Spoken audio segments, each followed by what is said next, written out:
PT KB Pharma bekerja sama dengan radio kesayangan Anda mempersembahkan Sandiwara Radio Saur Sepuh dalam kisah Pesanggerahan Keramat.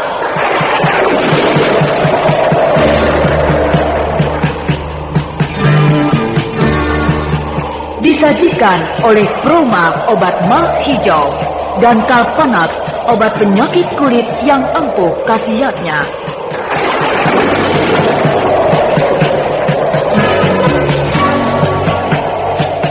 Saur Sepuh Pesanggerahan Keramat diproduksi oleh Haravana Record.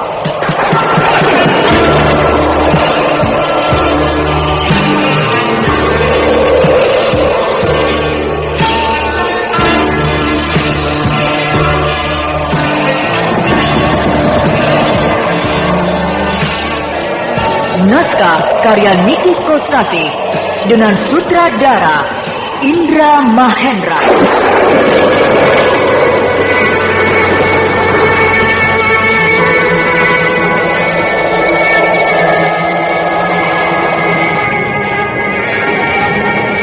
Pesanggerahan Keramat pada babak ke-55 ini menampilkan Ferry Fadli sebagai Brahma, Eli Ermawati sebagai Mantili, Redo Febri sebagai Jaka Lumayung, dan Abu sebagai murid satu.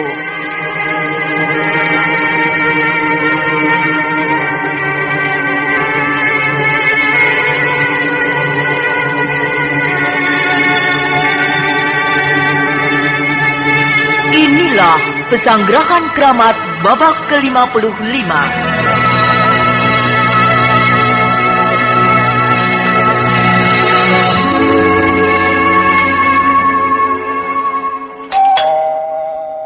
Sampurasun.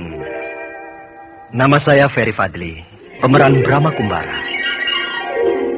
Kalau tiba-tiba terserang diare, disentri, buang-buang air, saya selalu minum Entrostop. Sebab saya telah membuktikan khasiat Entrostop. Entrostop, obat sakit perut terlengkap, khasiat rangkap.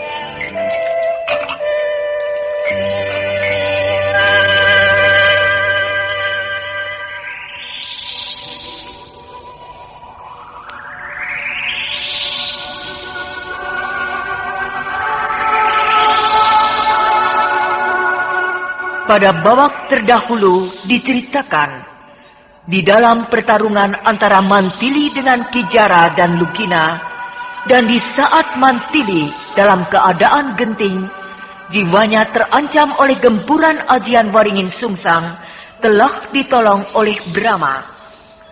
Dengan kecepatan melebihi suara, Brahma meraih Mantili dan membawanya ke tempat yang jauh. Kijara dan Lugina yang tidak dapat menangkap gerakan Brahma menjadi bingung. Kemudian mereka meninggalkan tempat itu untuk mencari juragan Lantang, biang keladi dari semua kemelut yang terjadi.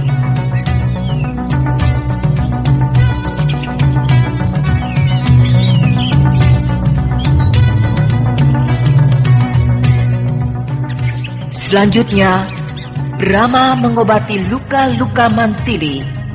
Kemudian, Brahma menceritakan bahwa dia telah menemukan sebuah ilmu yang melebihi kehebatan ajian Serat Jiwa dan ajian Waringin Sungsang. Ilmu tersebut bernama Ilmu Lampah Lumpuh.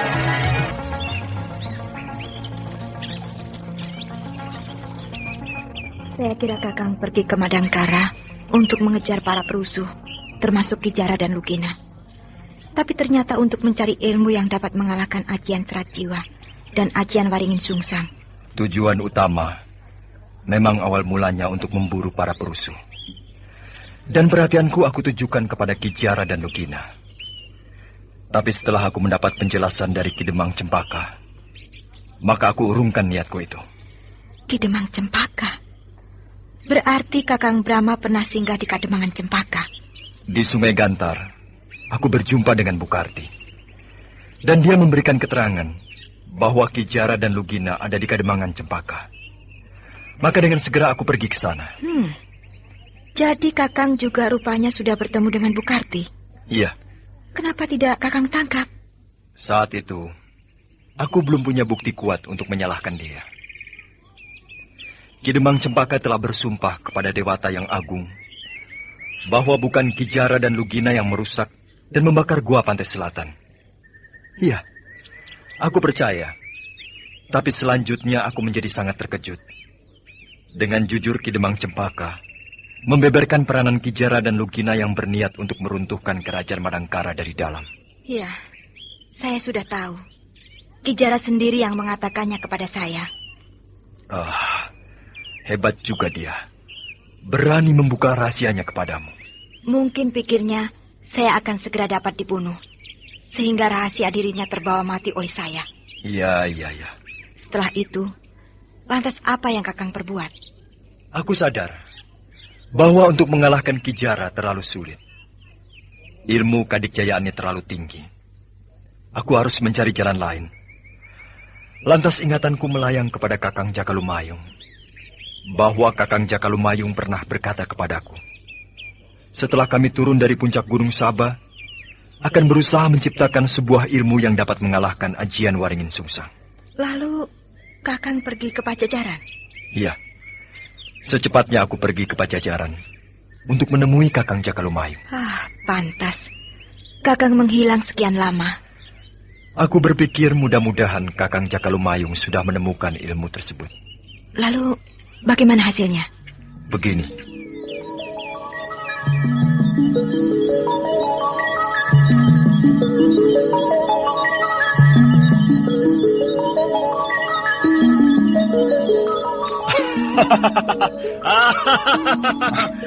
Hei, Rai Brahma.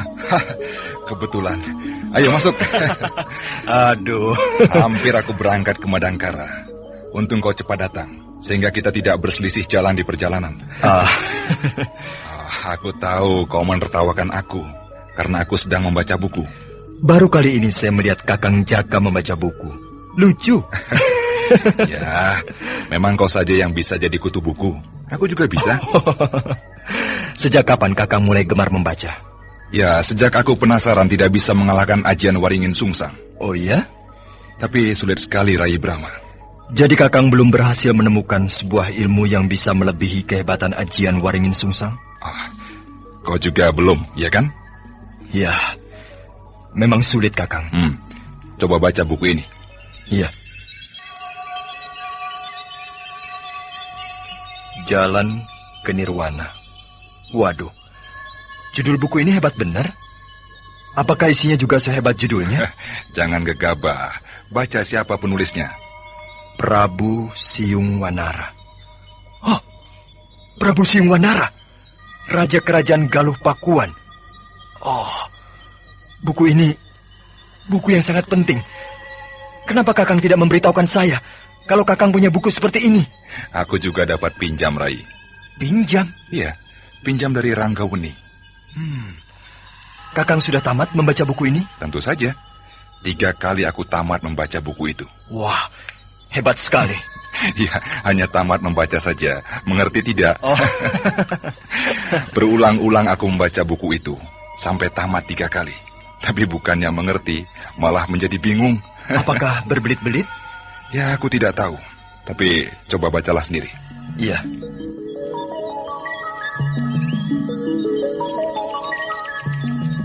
Lalu aku membaca buku itu. Setengah hari baru selesai. Hanya setengah hari? Bukunya tipis. Isinya memang berbelit-belit. Uraian kata-katanya berbunga-bunga, kurang padat, sehingga sasarannya terkadang kabur. Pantas Kakang Jakalumayung sukar menyimaknya. Iya. Lalu apa maksudnya Kakang Jakalumayung meminjam buku seperti itu kepada Kakang Ranggaweni?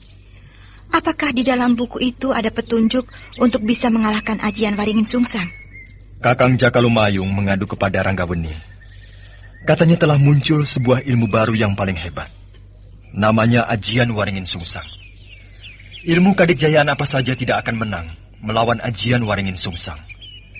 Bahkan ajian serat jiwa tingkat ke-10 juga kalah. Nah, mendengar pengaduan tersebut, Ranggaweni tertawa. Tertawa? Iya, Kakang Jakalumayung ditertawakan oleh Ranggaweni. Kemudian dia mengambil sebuah buku, lalu diberikannya buku itu kepada Kakang Jakalumayung sambil berkata, "Ini, baca buku ini." Kakang Jakalumayung menjadi marah, merasa diperolok-olok. Sebab dia kan tidak suka membaca, sekarang disuruh membaca. Tapi karena memang sedang mencari bahan, ya buku itu diterima dan dibawa pulang. Lalu dibaca berulang-ulang. Tapi tetap saja tidak mengerti. Kakang Jakalumayung marah lagi kepada Ranggaweni. "Aku sedang mencari bahan untuk menciptakan sebuah ilmu kadikjayaan. Kenapa aku diberi buku seperti ini? Ini buku bacaan untuk para pendeta Brahmana." Terus Kakang Ranggaweni bilang apa lagi? Ranggaweni cuma tertawa saja. Kakang Jakalumayung terus mengomel sambil berjalan pulang. Tapi buku itu tetap dibawa-bawa. Kakang Jakalumayung memang kocak. Tak lama kemudian, aku datang. Dan selanjutnya kau sudah tahu. Kakang Ranggaweni sebagai seorang jawara, tangan kanan Prabu Niskalawastu Kancana, Raja Kerajaan Pajajaran, tentu punya maksud tertentu memberikan buku seperti itu kepada Kakang Jakalumayung. Iya, kau benar, Mantili. Sebab ternyata di dalam buku itu ada bagian kecil yang menarik perhatianku. Dan juga Kakang Jakalumayung pun tertarik. Apa itu, Kakang? Pada pupuh ke-40, ada kata-kata sebagai berikut. Bila mana seorang dewasa bisa kembali menjadi bayi, maka dialah orangnya yang paling bahagia. Dia tidak butuh kekerasan, sebab dia dapat menundukkan kekerasan. Nah, itulah untayan kata-katanya. Bila mana seorang dewasa bisa kembali menjadi bayi, maka dialah orangnya yang paling bahagia. Dia tidak butuh kekerasan, sebab dia dapat menundukkan kekerasan. Ya, begitulah Mantili. Sulit, Kakang. Saya tidak bisa menyimak arti maknanya. Ya, memang sulit. Aku dan Kakang Jakalumayung berhari-hari berusaha memecahkan rahasia kata-kata itu. Tapi selalu gagal. Dari seluruh untayan kata-kata itu, ada yang paling menarik perhatianku. Ialah kata-kata, dia tidak butuh kekerasan. Sebab dia dapat menundukkan kekerasan. Apa maknanya itu, Kakang? Maknanya sendiri, aku belum paham. Tapi yang jelas telah menyentuh lubuk hatiku. Sebab sudah lama aku merenungkan perkara tersebut. Oh ya? Begini. Pak, itu Marwan gak sembuh-sembuh mencretnya. Obat yang kau beli kemarin bukan pil stop thread yang biasanya itu. Nih, lihat. Oh, iya ya. Salah ya, Bu ya. Aku nggak periksa sih kemarin, Bu. Baiklah, aku beli lagi sekarang. Pak, beli pil stop thread ya. Jangan salah. Nih, Pak. Bukan, itu tuh yang itu. Yang ini. Bukan, itu yang itu. Ini. Itu tuh. Kayak pingpong aja. Ini, itu. Yang betul ini. Entrostop. Entrostop, pil stop thread. Pil stop thread, Entrostop. Pil stop thread alias Entrostop. Dengan 2 khasiat. Nomor 1, sembuhkan mencret. Nomor 2, segarkan badan. Kalau mules, diare, disentri, buang-buang air, ingat, stop dengan Entrostop. Nah, ini yang benar, Pak. Pil stop thread hanya Entrostop. Iya, pokoknya ingat stop, ingat Entrostop.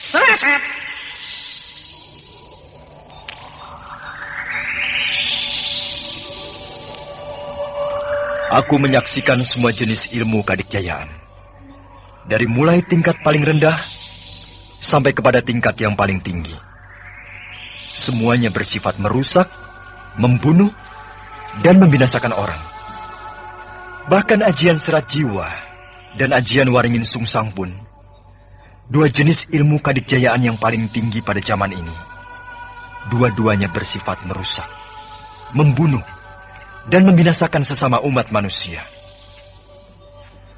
Lantas aku berpikir, apakah tidak ada jenis ilmu kadikjayaan yang tidak bersifat merusak? Tidak mengandung watak kekerasan? Aku yakin ada. Tapi berupa apa ilmu tersebut? Masih harus dicari. Dan sekarang aku sedang memegang sebuah buku. Buku penuntun bagi para pendeta Brahmana. Jalan ke Nirwana. Dari sekian ratus kalimat, ada sebagian kecil kalimat yang patut aku renungkan. Ialah, kembali menjadi bayi, maka dia akan unggul. Kembali menjadi bayi.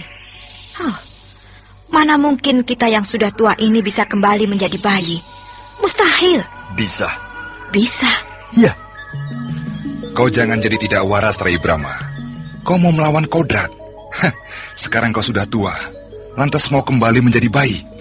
Otakmu sudah tidak waras. Kakang Cakalumayung, kalau dipikir selintas memang mustahil. Tapi yang kembali menjadi bayi bukan badan kasar begini, melainkan jiwa. Jiwa kita, batin, rohani kita yang kembali menjadi bayi. Bagaimana caranya? Itulah yang kita belum tahu.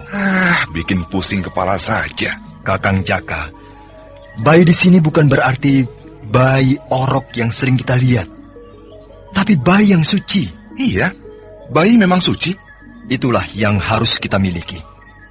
Suci seperti bayi. Mustahil, Rai Brahma. Dosa kita sudah segudang, bertumpuk-tumpuk. Tidak mungkin bisa dihapuskan begitu gampang. Memang, yang menentukan apakah kita berdosa atau tidak adalah Hyang Widi. Kita sebagai manusia biasa hanya bisa mengira-ngira, atau belajar pada buku penuntun, atau bertanya kepada para pendeta Brahmana. Namun yang pasti, ada pada Hyang Widi. Tapi kita pun sebagai manusia biasa, berhak untuk berusaha menjadi suci, sebatas ukuran yang kita mampu. Nah, kenapa tidak kita coba? Lantas, apa yang akan kau perbuat? Berpuasa 40 hari 40 malam. Edan, puasa 40 hari 40 malam? Kau bisa mati, Rai. Mati di dalam puasa, di saat sedang menyerahkan diri kepada Hyang Widi, adalah merupakan suatu kebahagiaan bagi saya. Jangan, Rai Brahma. Kau jangan mati dulu. Kau masih dibutuhkan oleh rakyat kerajaan Madangkara. Tenaga dan pikiranmu masih dibutuhkan oleh kerajaan. Semuanya belum pasti, Kakang Jaka. Dan saya pun tidak gila. Di mana bila saya menemui kesulitan yang sangat genting, tentu saya akan menghentikan puasa saya. Kemudian belajar lagi. Begitu terus sampai berhasil. Ya, aku tahu watakmu. Kalau sudah ingin sesuatu, sulit dicegah. Terserah kau, Rai. Aku akan berdoa untuk keselamatanmu. Terima kasih, Kakang Cakalumayung.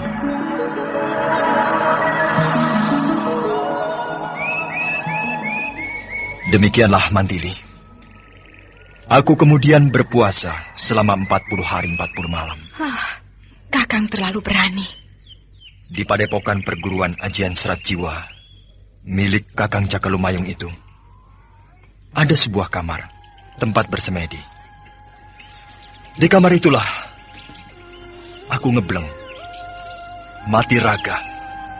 Siang malam dijaga oleh murid-murid Kakang Cakalumayung secara bergantian.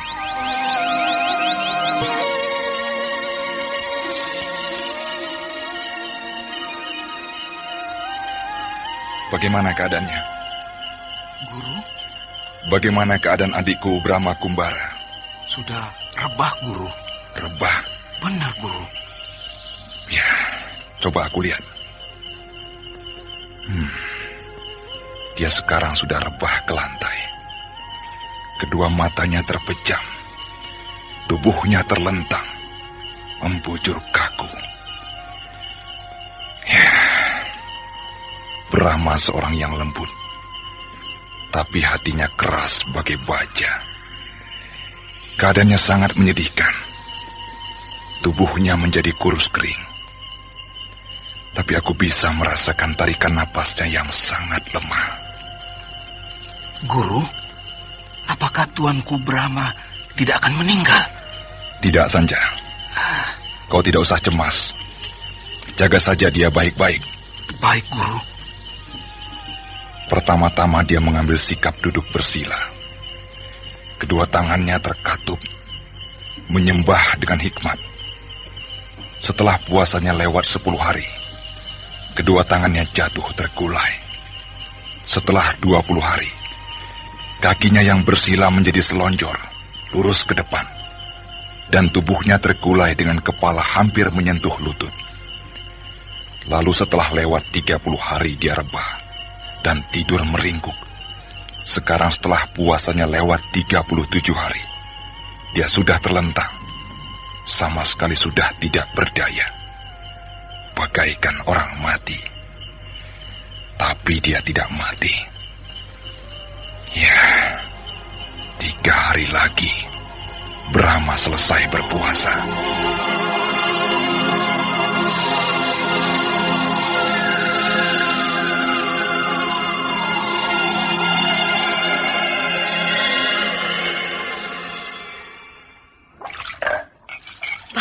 Itu Marwan gak sembuh-sembuh mencretnya. Obat yang kau beli kemarin bukan pil stop thread yang biasanya itu. Nih, lihat. Oh, iya ya. Salah ya, Bu ya. Aku gak periksa sih kemarin, Bu. Baiklah, aku beli lagi sekarang. Pak, beli pil stop thread ya. Jangan salah. Nih, Pak. Bukan, itu tuh yang itu. Yang ini. Bukan, itu yang itu. Ini. Itu tuh. Kayak pingpong aja. Ini, itu. Yang betul ini. Entrostop. Entrostop, pil stop thread. Pil stop thread, entrostop. Pil stop thread alias entrostop. Dengan 2 khasiat. Nomor 1, sembuhkan mencret. Nomor 2, segarkan badan. Kalau mules, diare, disentri, buang-buang air, ingat, stop dengan entrostop. Nah, ini yang benar, Pak. Pil stop thread hanya entrostop. Iya, pokoknya ingat stop, ingat entrostop. Seret.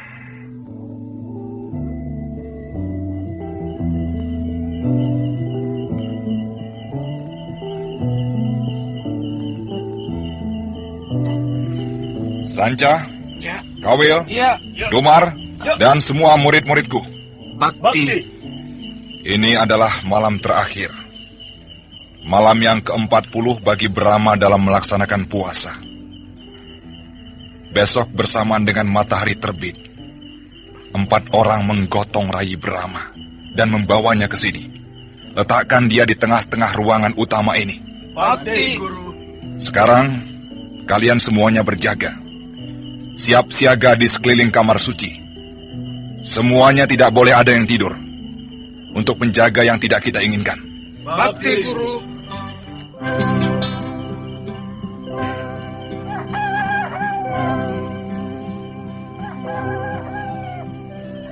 Hati-hati, pelan-pelan. Ya, angkat. Awas pelan-pelan. Letakkan di sini. Baik, Guru. Ya. Awas taruh pelan-pelan. Sudah, Guru. Tuanku Brahma sudah diletakkan di tengah ruangan rumah utama ini. Bagus. Sekarang semuanya duduk melingkar. Bakti. Keadaannya sangat menyedihkan. Puasa 40 hari 40 malam. Tidak minum, tidak makan. Ya, tubuhnya menjadi sangat kurus. Hanya tinggal kulit pembalut tulang. Tergeletak tidak berdaya. Napasnya sangat lemah. Hanya tinggal satu-satu. Dan sangat lambat. Apakah ini yang dinamakan kembali menjadi bayi? Tergeletak tanpa daya. Nasibnya sangat tergantung kepada orang lain yang lebih dewasa. Sanja. Iya, Guru. Apakah si Mbok Pala sudah selesai menanak nasi? Sudah, Guru. Sudah matang.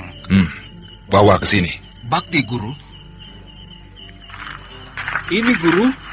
Bawa nasi panas 1 bakul itu, letakkan di sisi kiri kepala Rai Brahma. Bakti, Guru. Kipas. Ini, Guru. Uap panas yang mengepul dari nasi itu dikipasi. Asapnya diarahkan ke hidung Rai Brahma. Baik, Guru.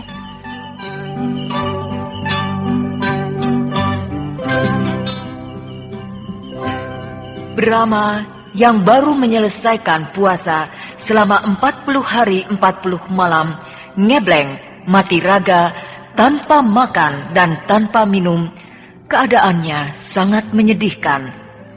Terlentang tanpa daya, membujur kaku dan membisu.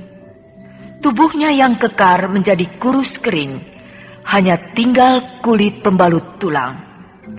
1 bakul nasi panas ditaruh di atas baki besar, diletakkan di dekat kepalanya, dan uap panas yang mengepul-ngepul dari nasi itu dikipas-kipas, diarahkan ke hidung Brahma.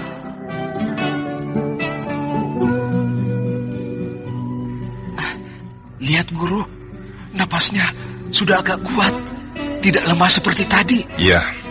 Kipasi terus. Kipas terus sampai asap nasi itu habis. Baik, Guru.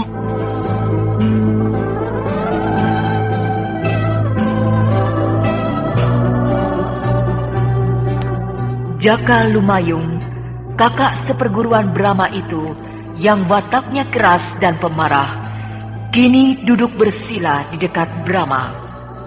Wajahnya nampak sendu, terharu melihat keadaan Brahma, adik seperguruannya yang sangat dikasihinya itu.